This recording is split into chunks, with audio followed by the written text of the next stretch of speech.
ના ભાઈ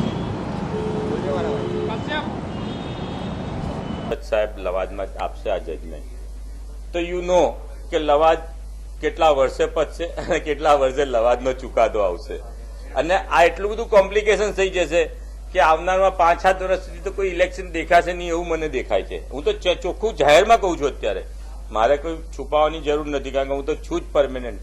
પણ આ બીજા બધા જે છે નેક્સ્ટ ઇલેક્શન બી નહીં છે કારણ કે જે મુદ્દાના વિવાદ પર લવાદ કરે જશે તો નેક્સ્ટ યર એ મુદ્દા નડવાના જ છે એટલે એ ઇલેક્શન બી નહીં થાય. અને કોક એમ કે છે કે મારે અમારે ત્યાં 2 લવાદ ફિક્સ કરેલા છે, સુપ્રીમ કોર્ટના 2 જજ છે એટલે કોઈ આજે ખબર નથી કે આવું થશે કે નહીં થાય.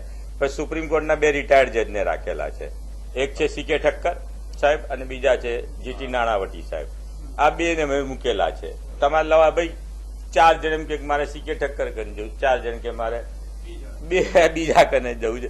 એટલે આ એક કોન્ટ્રાવર્સી તો થવાની જ છે પણ પછી ચાલશે, જજમેન્ટો આવશે, 2 ભેગા બેસશે, 2 એમિકેબલ કરશે, જજ થર્ડ આવશે, પૂરું કરશે, પછી ના શેક્યું થાય તો જાઓ કોર્ટમાં. અને હા બોલો બોલો બોલો.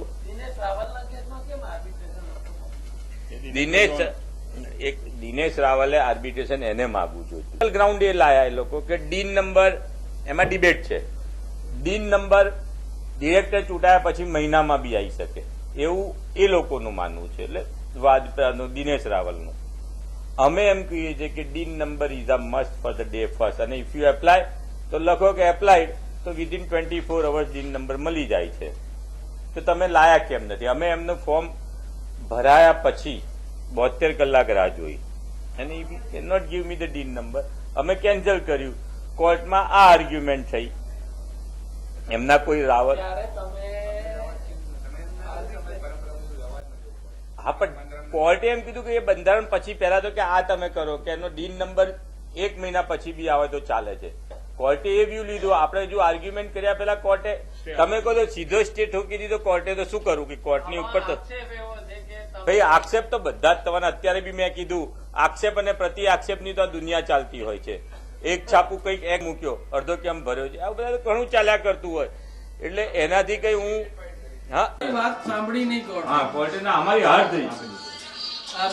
અરે અમારી હાર થઈ. તમે હાર અમે હાર સ્વીકારી લીધી કે આજે સ્વયંભૂ લોકો આટલા 600 જણા આવે છે તો રિઝલ્ટ તો કચકચાઈને લોકો આપવા તૈયાર હતા.